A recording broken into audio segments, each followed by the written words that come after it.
Jadi desain thinking itu ada 5 tahap utama. Ujungnya nanti bisa ide, bisa program kerja atau bisa produk. Saya Aya dari EGIK, membangun dan melayani ekosistem teknologi dan bisnis kreatif digital di Aceh. Ya, Assalamualaikum warahmatullahi wabarakatuh. Nama saya Salaman Taufik, biasa dipanggil Taufik. Saya dari The Local Universe. Oke, selamat malam semuanya dan gabung sama Aya di EGIK kali ini. Dan kita bakal ngebahas sebuah perbincangan seru tentang design thinking barengan Kang Taufik. Kita sapa dulu deh, Kang Taufik dari The Local Universe. Halo, selamat malam Kang. Halo Aya. Halo Iya, Aya. Aya. Oke, jadi hari ini kita bakal ngobrol banyak nih tentang design thinking.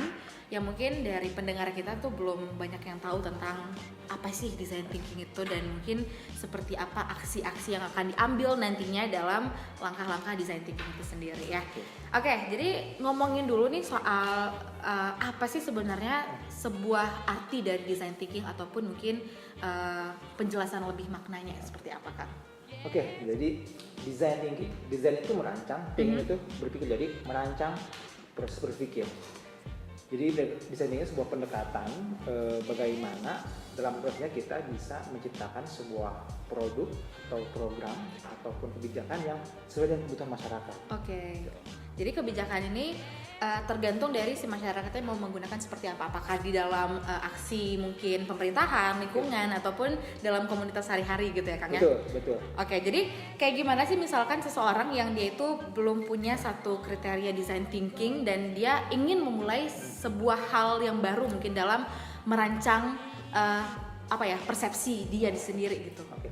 Jadi designing itu merupakan bisa dikatakan sebagai sebuah mindset berpikir. Jadi ketika seseorang diinstal otaknya dengan design thinking, at least nanti dia bisa merancang proses apapun gitu.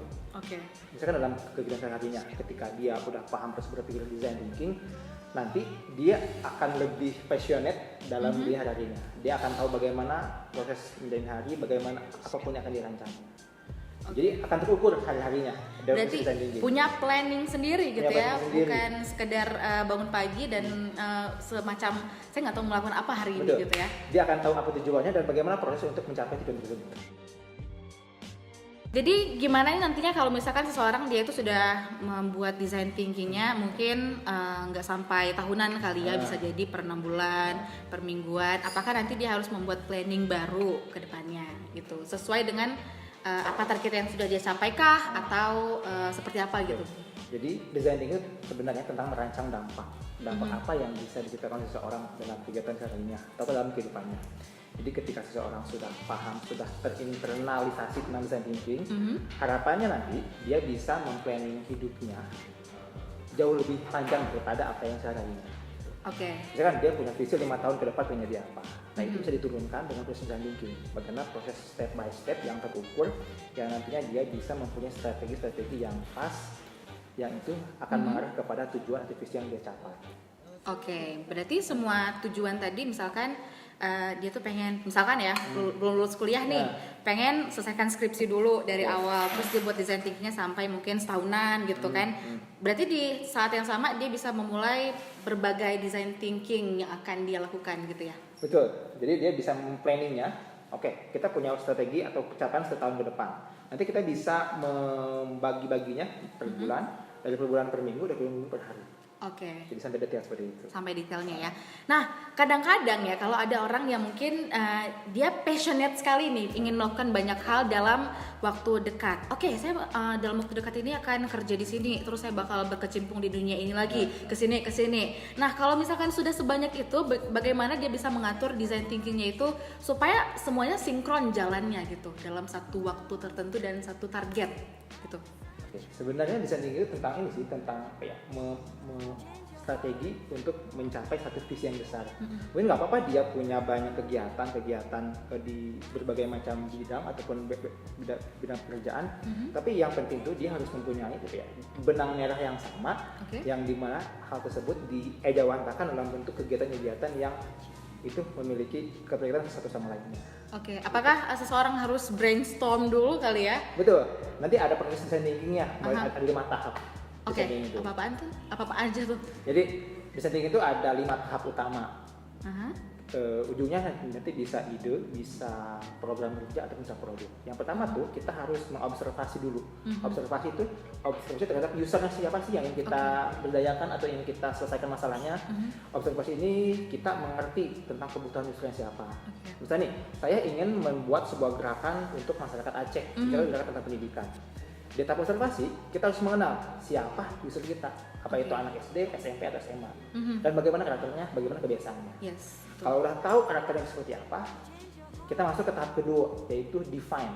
Define itu defining problem statement. Kita menentukan, oh ternyata setelah saya observasi, masalah masyarakat Aceh itu ternyata tentang pendidikan, tentang ini. Nah, itu kita mendefine, oh masalahnya ini. Masuk ke tahap 3 itu ideasi, ideate. Setelah kita tahu apa masalahnya, kita masuk ke tahap ide. Kita mencari ide-ide terbaik untuk menyelesaikan permasalahan yang kita temukan. Udah tahu idenya apa nih, udah kebayang.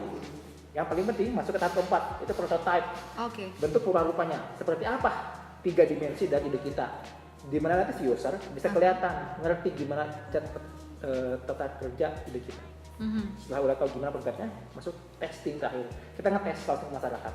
Apakah ide ini kita bekerja atau enggak, layak atau enggak dan sebagainya. Gitu.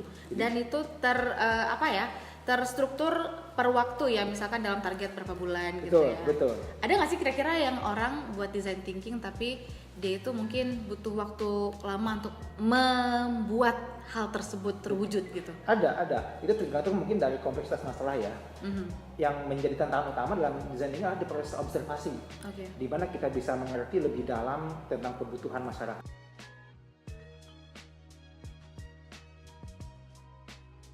Nah, bedanya dengan orang yang dia itu sudah punya design thinking dengan orang yang belum, itu kira-kira di mananya areanya kan? Saya sudah menggunakan design selama hampir 7 tahun ya. Ketika saya mencoba mengaplikasikan design thinking dalam hidup saya jadi lebih santai ketika saya mendapatkan masalah. Ketika saya dihadapkan dengan berbagai macam permasalahan, saya santai karena sudah tahu step-step bagaimana menyelesaikan permasalahan tersebut sampai nanti di akhirnya kita bisa menciptakan sebuah ide yang benar-benar solving the problem. Gak pernah ya ada orang yang senang kalau ada masalah ya. Berarti orang yang punya design thinking ini dia bisa mengatasi masalahnya tanpa perlu khawatir gitu ya? Iya, karena dia udah tertanam di otaknya, oh gini proses untuk menyelesaikan permasalahan tersebut. Tapi kebanyakan kalau orang yang baru mungkin di dunia design thinking agak sedikit panikan gitu ya, kayak gimana nih saya punya masalah gitu karena dia belum pernah solve the problems before gitu. Betul. Jadi tipsnya kayak gimana nih Kang? Kalau misalkan ada orang yang mungkin newbie, mungkin seperti saya yang juga mungkin baru ya di dalam design thinking ini sendiri, kayak gimana nantinya cara-cara yang mungkin ya bisa saya tuh punya way sendiri gitu untuk bisa mengatasi masalah itu. Oke, di tahap pertama mungkin jangan panik dulu ya, jangan panik, jangan terlalu panik. Tahap yang kedua tuh mulai memetakan permasalahan. Mungkin berbagai macam tools kita punya, ada mind mapping dan sebagainya, system thinking juga kita bisa menggunakan. Memetakan kompleksitas permasalahan sampai nanti kita bisa meng-create kira-kira mana sih inti permasalahan yang bisa kita tentukan. Jadi kita nggak perlu menyelesaikan banyak permasalahan, tapi kita hanya cukup memetakan dan memilih kira-kira mana yang menjadi sumber permasalahan. Jadi kita akan termanage energi kita sebenarnya. Berarti mengatasi langsung dari akarnya gitu ya. Kalau permasalahannya dalam masyarakat berarti kita harus sosialisasi kah atau ya segala macam lah supaya masyarakat itu paham gitu ya. Nah, kira-kira kalau di design thinking ini sendiri kayaknya menarik banget ya kalau kita mengaplikasikannya langsung ke area pemerintahan gitu. Kira-kira kalau selama ini di Indonesia gimana sih area pemerintahan yang sudah mengaplikasikan design thinking ini dan apa benefitnya? Jadi mungkin selama ini pemerintah ketika membuat sebuah program kerja untuk masyarakat, mereka mungkin tidak pernah berkaca, tidak pernah mengobservasi apa sih kebutuhan masyarakat sebenarnya. Yes, that's right. Jadi dengan pendidikan design thinking, kita bisa mengajak pemerintah untuk meng-create sebuah program kerja yang itu benar-benar menyelesaikan permasalahan dan menjawab apa sih kebutuhan masyarakat. Jadi lebih tepat guna, lebih tepat sasaran. Tapi sebenarnya kalau dari sekarang saya lihat sih pemerintah udah mulai bagus ya untuk memetakan masalah kan, udah dari dinas sendiri nih kan. Tapi terkadang dari problemnya itu adalah mungkin lebih ke birokrasinya kayaknya ya. Mungkin kalau dari kacamata Mas Kang Taufik nih kayak gimana tuh untuk menyelesaikannya? Menurut saya perlu sebuah forum, perlu wadah yang tuh mengakomodir semua dinas untuk sama duduk bareng, ngomongin masalah sampai ngomongin ide. Tuh. Jadi sebenarnya mungkin mereka butuh komunikasi aja sih sebenarnya tuh. Kadang ada beberapa dinas yang berbagai macam kebijakan itu saling tumpang tindih dan saling berebut mungkin ya. Karena itu nggak ada wadah yang mengakomodir mereka untuk sama-sama duduk bareng. Oke. Berarti memang harus merapatkan ide ya. That's right. Kalau sejauh dari pengamatan Kang Taufik nih, kira-kira daerah mana sih yang udah menerapkan design actionnya itu yang tepat sasaran gitu? Yang saya tahu mungkin sekarang tuh Kota Bandung ya. Kota Bandung dengan dipimpin oleh Kang Emil waktu itu. Kang Emil mencoba menerapkan design thinking dalam proses pembangunan Kota Bandung. Ada beberapa program kerja yang itu diciptakan dengan proses design thinking. Betul. Ada hari bersepeda, ada hari bahasa Inggris dan lain sebagainya. Itu dihasilkan dari proses design thinking. Kemudian beberapa dinas juga ketika melakukan FGD itu menggunakan pendekatan design thinking. Seperti itu. Betul. Bandung mungkin sekarang ya yang sedang aktif banget melakukan design thinking dalam proses pemerintahannya. Jadi kira-kira ada dari The Local Enabler sendiri ada target nggak sih untuk mungkin Banda Aceh kali bakal diajak untuk ikutan semacam FGD gitu untuk seperti apa pengenalan design thinking dan juga aplikasinya ke Banda Aceh gitu. Iya, selama ini kami gencar banget menerapkan, menginformasikan tentang design thinking ini terutama ke bidang-bidang pengembangan perusahaan. Sampai saat ini untuk area pemerintahan kami kurang banyak partner untuk sama-sama membumikan design thinking. Jadi kalau ada pemerintah yang ingin mengajak kita untuk sama-sama belajar dan mengaplikasikan design thinking dalam proses kebijakannya itu sangat welcome sekali. Betul, setuju banget ya. Quick question Mas Taufik. Yeah. Kang Taufik ya. Ini tentang gimana sih mengaplikasikan design thinking ini untuk membuat masyarakat kita sekarang tuh jadi lebih pintar gitu. Mungkin ada saran, tips ataupun ya kritikan sedikit lah untuk sentilan tentang apa? Tentang smart people untuk menjadikan orang-orang sekarang biar bisa pintar gitu dengan design thinking tadi. Design thinking itu tentang empati sebenarnya. Jadi saya merasa ketika orang memiliki empati yang tinggi, dia akan lebih punya sense untuk berhusnuzon, tidak mudah judgement ke orang, yang itu menurut saya itu mengarah kepada sifat-sifat orang yang cerdas. Gitu. Jadi menurut saya itu orang cerdas itu orang-orang yang bisa berempati ke orang lain. Jadi tipsnya adalah kita empati. Dengan cara apa? Main ke desa, lihat sekitar, lihat permasalahan di lapangan seperti apa. Tapi semuanya nggak bakal terwujud ya kalau nggak ada satu wadah organisasi yang bisa menampung ide itu gitu ya, dan juga pendukungan dari pemerintah pastinya. Oke, kalau menurut Mas Taufik nih, quick question lagi ya, mau pilih quick atau precise, cepat atau mungkin sembrono tapi tepat sasaran tapi waktunya agak sedikit takes time mungkin. Quick wins, quick. Kenapa? Karena kadang kita perlu sebuah action yang itu quick. Nggak apa-apa, kita nggak langsung tepat sasaran, tapi dari sana kita bisa dapatkan feedback yang nantinya bisa menyempurnakan untuk aksi selanjutnya. Gitu. Berarti tapi dengan harus ada planning tertentu dong. Betul. Untuk pasti. Design thinking pun sebenarnya bukan tentang jadi actionable plan, actionable action. Jadi jangan terlalu banyak mikir, yang penting lakukan aja. Nggak apa-apa salah, tapi dari tersebut kita bisa mendapatkan feedback yang nanti bisa menjadi pelajaran dan evaluasi kita agar kedepannya nanti bisa melakukan aksi yang lebih baik lagi. Oke. Kalau dari Kang Taufik nih melihat dari dunia akademiknya Indonesia. Ini kan baca skrip kita sekalian dari sudut pandang dari juga. Iya. Nanti kita mapping stakeholder apa yang terkait dengan masalah ini. Oke, kita lanjut lagi ya.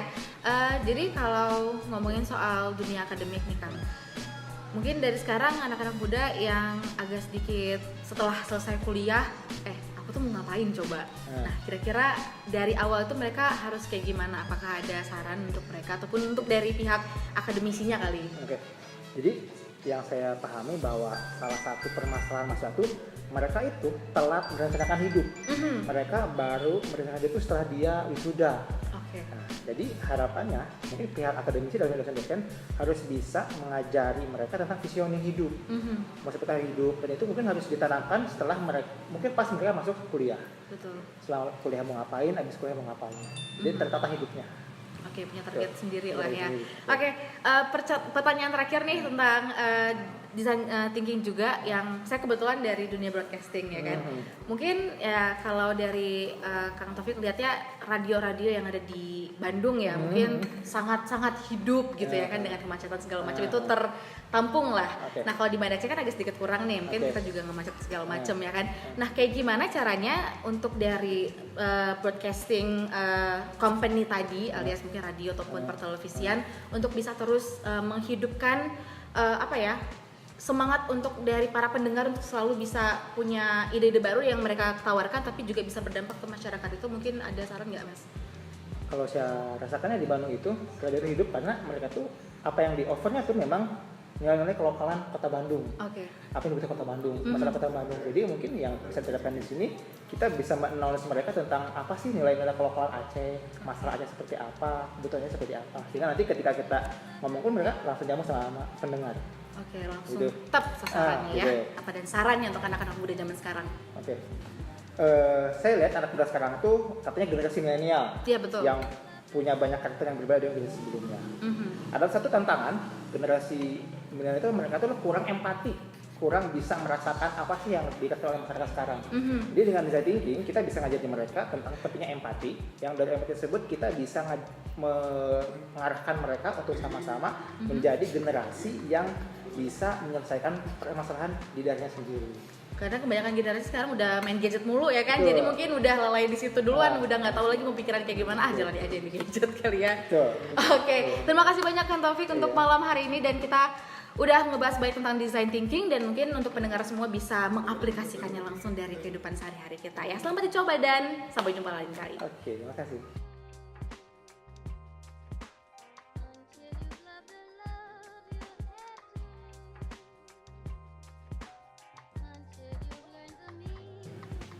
Nah, ayo. Bisa, seriusan. Bisa. Ban Fajar 22 biji ya?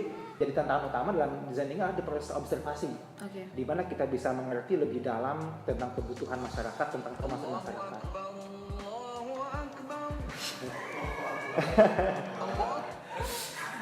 Kita nggak bisa bilang juga ya.